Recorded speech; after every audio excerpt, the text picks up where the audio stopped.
सेठ साहब, जो नारे लगे और जो बीप्स लगी, ये हम इंडियन डेमोक्रेसी का एक अलग रूप देख रहे हैं। इससे पहले हमने जब भी इंडिया के इश्यूज़ पे बात की तो ऐसे लगता था वो दिया बुझ गया है सेक्युलर इंडिया का, जो एक अरसे से इंडिया जिसका दावेदार था। इससे लोगों को बहुत उम्मीद दिखाई दी है और जिस अंदाज में हमने प्रोटेस्ट देखा है, लग ही नहीं रहा कि कोई बहुत गहरा मसला है। लेकिन यह है जेनजी, और जेनजी अपने अंदाज में दुनिया को बता रही है कि वो किस तरह की प्रॉब्लम्स फेस कर रहे हैं और नरेंद्र मोदी को उसका जवाब देना पड़ेगा। और उनको देना पड़ा। वो आए इंस्टाग्राम पे, अच्छा उनको पता है यूथ की ऐप्स कौन सी हैं और उनको फ्रेंड्स कह के मुखातिब करना है, मित्रों के बजाय। वो आए और उन्होंने यूथ के लिए ऐलानात कर दिए कुछ कि हम इसको मसले को देखेंगे, फास्ट ट्रैक अदालतें बनेंगी और फैसला होगा। लेकिन इसके बावजूद एहतजाज जारी है। अलबत्ता सोनम वांगचुक, उनकी भूख हड़ताल उन्होंने ख़त्म करने का ऐलान कर दिया, उनको कुछ यकीन दहानियाँ कराई गई हैं। ये जो साउथ एशिया का सुनामी है जेनजी का, इसने नेपाल में बदला, बांग्लादेश में बदला, श्रीलंका में बदला, क्या इंडिया में भी सब बदलने जा रहा है? इसके बहुत से एस्पेक्ट्स हैं, लेकिन आपको निराला एस्पेक्ट क्या लगा इस एहतजाज का? जी हाँ, मेरा ख्याल है ये तो आपने एक झलक दिखाई है जी। मैंने तो मतलब मेरे ख्याल है 100-200 के ज़्यादा रील्स हैं कि वहाँ हो क्या रहा है और वहाँ के नौजवान जेनजी वाले, उनका क्या तासुर है और वो क्या कह रहे हैं। तो प्रोटेस्ट तो अपनी जगह, उसको हम डिस्कस कर लेते हैं। अच्छा। कि क्या इशू क्या था जिसके ऊपर ये सब कुछ हुआ।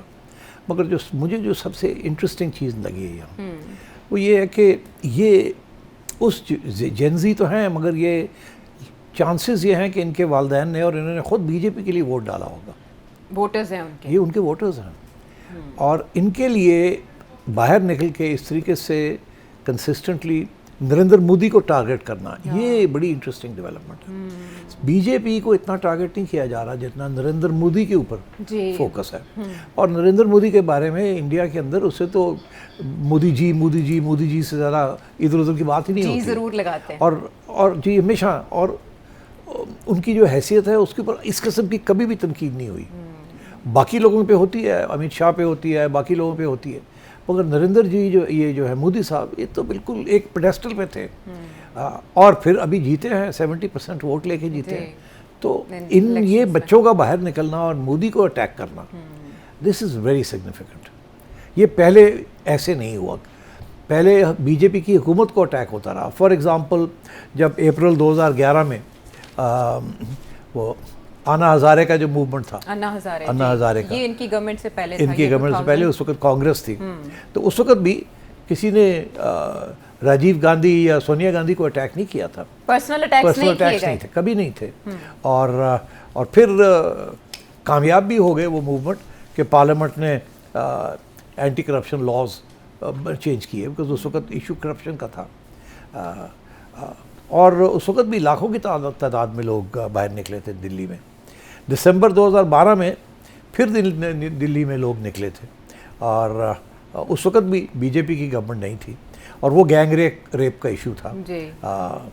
फिर दिसंबर 2019 में जब बीजेपी गवर्नमेंट ने वो न्यू सिटीजनशिप लॉज लेके आए, जी, मुतनाज़े कानून लेकर आए थे, और वो फिर भी लोग निकले थे, दिल्ली में भी निकले बड़ी तादाद में। और उसमें तो कोई 70-80 लोग मारे भी गए थे इन द राइट्स। मगर नरेंद्र मोदी ने बिल्कुल कानून को नहीं तब्दील किया। जो उसने कहा था वो करे, उसने किया, डट गया वो। और फिर वो ख़त्म हो गए राइट्स वगैरह। और फिर ये अगस्त 24 में भी एक डॉक्टर की किसी की रेप हुई, तो उससे डॉक्टर्स भी बाहर निकले थे। ट्रेनी डॉक्टर थी, गवर्नमेंट हॉस्पिटल में उनका रेप हुआ था, फिर मर्डर। मतलब है कि ये चीज़ें तो होती रही हैं इंडिया में, मगर कभी इतना डायरेक्ट नरेंद्र मोदी के ऊपर अटैक नहीं आया। इस दफ़ा नरेंद्र मोदी के बारे में पोस्टर्स हैं, उसके ऊपर मजाक उड़ाया जा रहा है, उसके पुराने क्लिप्स इधर से लेके उधर से लेके, ये किस किस्म का लीडर है, ये तो हर जगह पे जाता है तो बेइज्जती होती है, ये तो पढ़ा लिखा भी नहीं है, जाहिल है, वगैरह वगैरह वगैरह। ये सारी बातें अब बाहर ये बच्चे कर रहे हैं। और एज आई सेड, इंटरेस्टिंग चीज़ ये है कि लाइकलीहुड ये है कि इन्होंने बीजेपी के लिए वोट डाला था, नरेंद्र मोदी के लिए वोट डाला था, और ये पार्ट ऑफ द हिंदुत्वा। मगर यहाँ उन्होंने हिंदुत्वा को भी चैलेंज कर दिया इसके अंदर, जिस किस्म के रिमार्क्स ये कर रहे हैं, क्योंकि इनको प्रोपेगेंडा इनके आगे ये किया गया था रियासत की तरफ से कि ये तो पाकिस्तान इंस्पायर्ड है, ये पैसे पाकिस्तान से आ रहे हैं, and so on and so fourth, और मुसलमान जो हैं देर इधर। तो इन्होंने ये दिखाया है कि जब पुलिस ने अटैक किया इनके ऊपर तो गुरुद्वारा भी खुल गया और मस्जिद भी खुल गई, मगर जो इनका टेंपल था, मंदिर था, वो उन्होंने बंद कर दिया अंदर से, अंदर इनको जाने नहीं दिया जब ये टीयर गैसिंग हो रही थी और ये भूखे थे, पानी चाहिए था। तो मतलब है वो अब ये भी चीज़ें के ऊपर थोड़ी सी क्लैरिटी आनी शुरू हो गई है कि इंडिया की हुकूमत जो है जब भी कोई इस किस्म की चीज़ होती है तो या मुसलमानों को ब्लेम करती है या पाकिस्तान को। तो अब लगता है ऐसे है कि ये जो बयानिया है इंडियन हुकूमत का वो पिट गया, वो पिट गया। इनका मीडिया बहुत इनकी हेल्प कर रहा था इस तरह की चीज़ें उजागर करके कि आप मुसलमान हैं अगर आप इस प्रोटेस्ट में आई हैं। That's right. तो इन्होंने गोरी मीडिया को भी सुनाई है। तो मैं समझता हूँ this is a very significant development.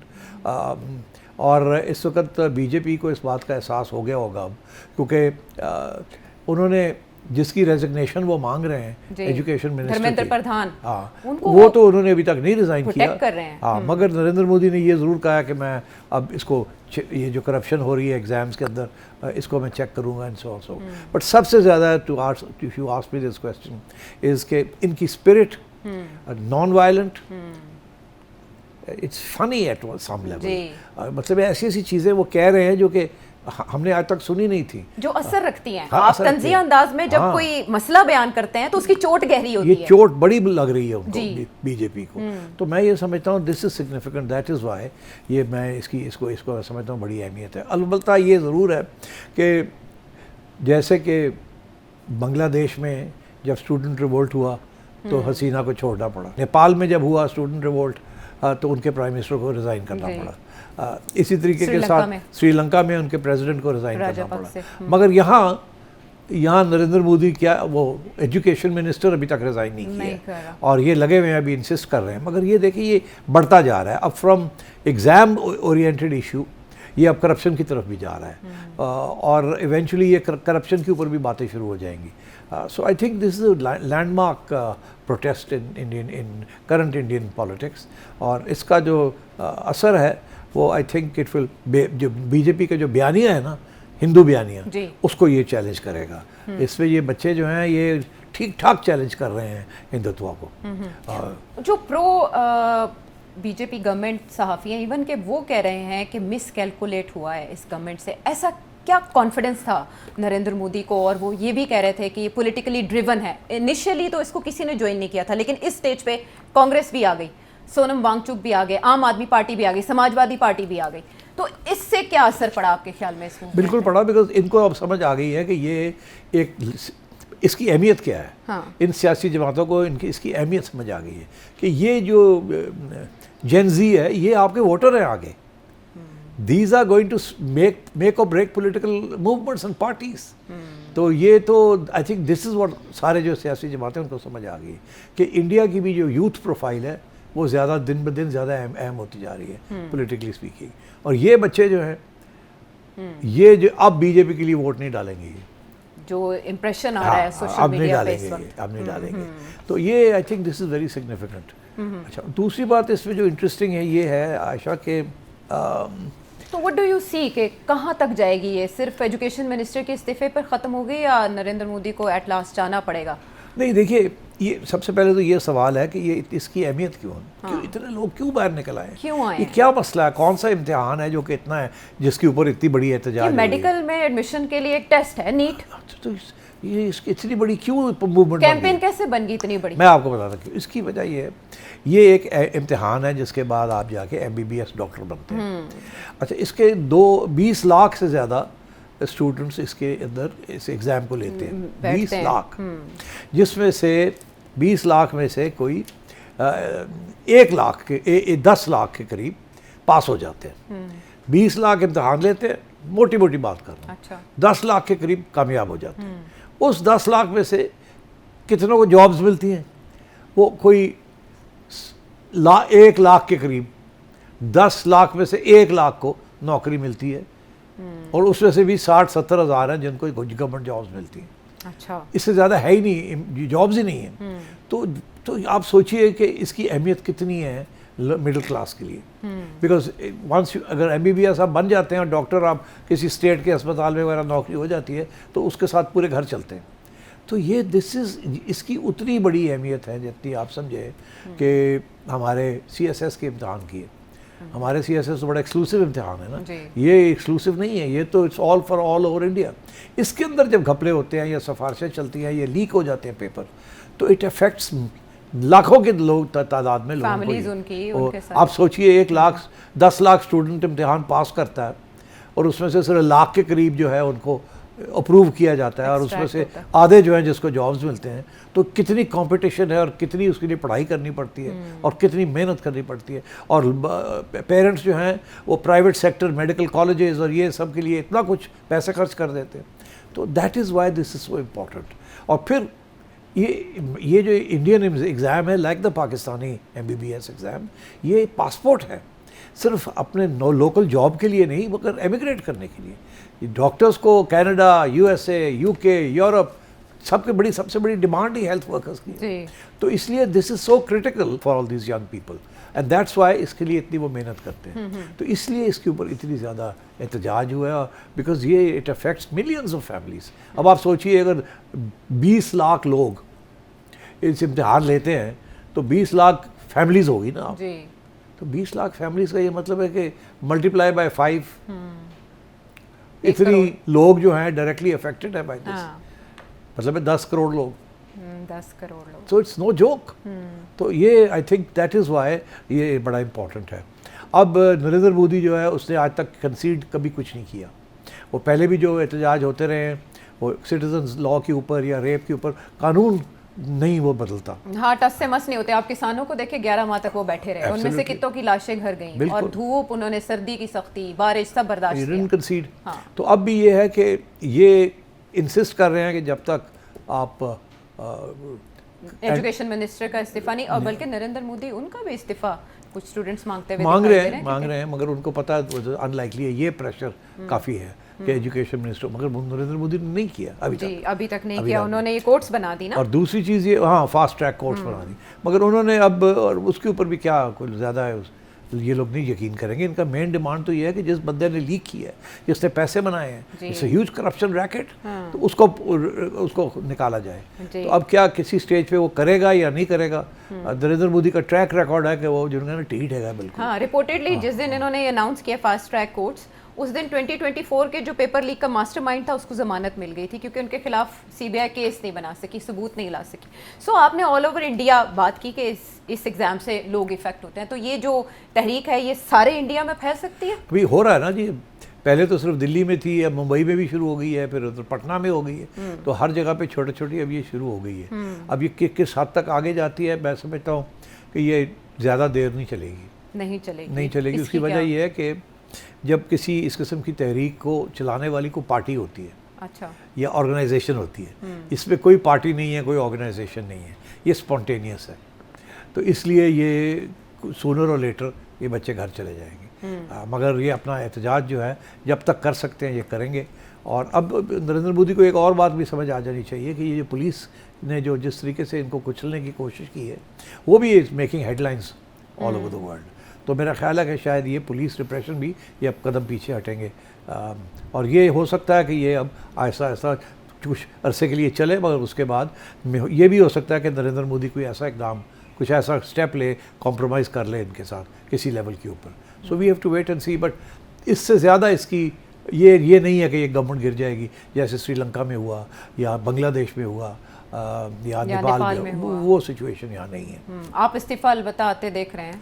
इस्तीफा एजुकेशन मिनिस्टर का अगर तो ये हफ्ता 10 दिन और चली तो फिर मुझे नज़र आ रहा है। अभी जिस मूड में है ये भी तो चलने के मूड में है, मगर फिर भी अब देखिए ना, इतना देर ये without organisation, without money, without finances, without leadership, कोई लीडरशिप तो है नहीं इसकी, तो स्पॉन्टेनियस है। तो इसलिए I think it's made the point, but I think ये ज़रा देर नहीं चलेगी। यानी आप ये समझते हैं कि राहुल गांधी अगर इसको ज्वाइन कर रहे हैं, गिरफ्तारी उनकी, प्रिवेंटिव अरेस्ट उनको किया गया और दीगर लीडर्स भी आए, तो ये भी इसको आगे लेकर नहीं चल सकते? यानी कांग्रेस इसको हाईजैक नहीं कर सकती या ये उसको इस्तेमाल नहीं कर सकते? कांग्रेस चाहे तो कर सकती है, कांग्रेस अपने सियासी कारकुनों को निकाले बाहर और उन्हें कहें ज्वाइन देम, मगर वो नहीं कर रहे हैं। अब राहुल का खुद निकलना सिर्फ एक जेस्चर है ना कि हम सपोर्ट करते हैं आपको, इससे काम नहीं चलता ना। या तो आप कहें ना कांग्रेस के वर्कर्स को कि लाख कांग्रेस वर्कर निकले बाहर, ठीक, 2 लाख इधर निकले, जहाँ जहाँ कांग्रेस की सपोर्ट है वहाँ वो निकले ना, तो it becomes all India movement.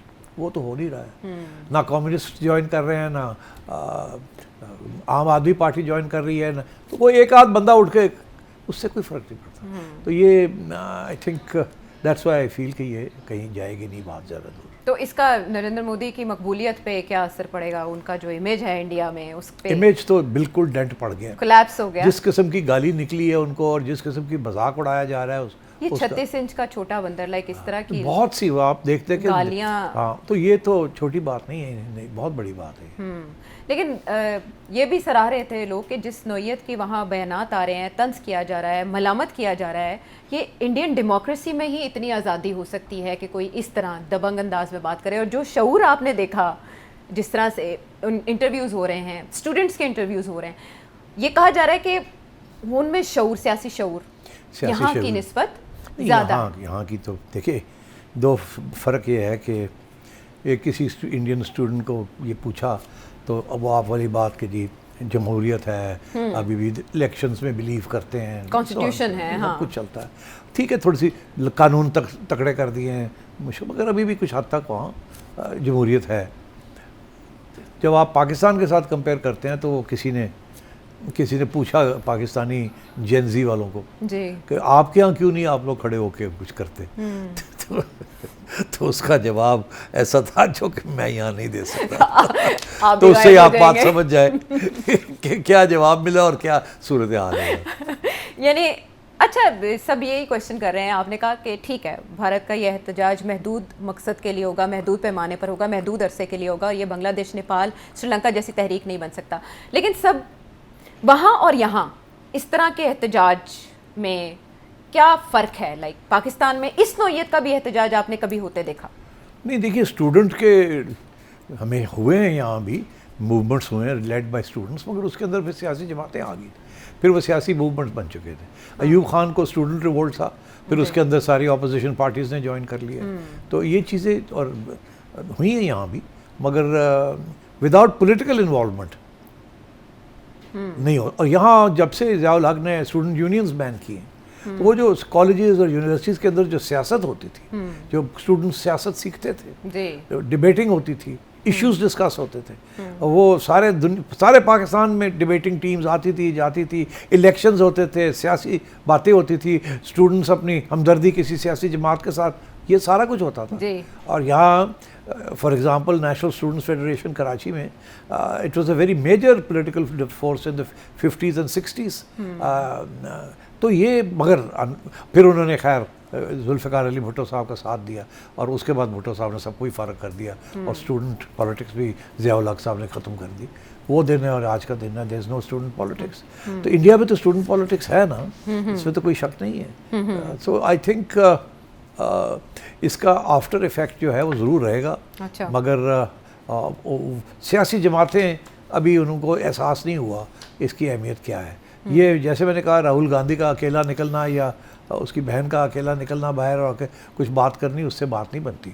सियासी तौर पे कांग्रेस इसको सपोर्ट करे और अपने लोगों को निकाले और इनका साथ दे, वो नहीं करने के लिए तैयार सियासी जमातें। लेकिन सलमान अकरम राजा साहब पाकिस्तान तहरीक इंसाफ की नुमाइंदगी करते हुए इस सारे मामले पे ऊपर कमेंट करते हुए ये कहते हैं कि इनकलाब तो कौमें लाती हैं, सियासी जमातें नहीं, सिर्फ सियासी जमातें नहीं, कौमें लाती हैं। जी, उनका ये कहना है। और उनका ये भी कहना है कि ना सियासी कारकुन गोरीला हमलावर होते हैं। ये चाइना के अंदर सियासी जमात लेके आई थी, रशिया के अंदर सियासी जमात लेके आई थी, कौम तो नहीं लेके आई थी। रशियन रेवोल्यूशन तो एक प्रोलेटेरियन अपराइजिंग थी, उसमें कौन सी कौम इन्वॉल्व थी। चाइना के अंदर भी Mao Zedong was leading a political party और जो मेन स्ट्रीम सियासी जमात थी कॉमिंटांग, वो तो पावर में थी। तो कौमें अब वो मतलब है, और ईरान का भी इनकलाब जो है वो भी एक सियासी जमात, एक आइडियोलॉजी लेके आई थी। जी। वो और बात है कि उसके बाद वो कुछ और बन गया।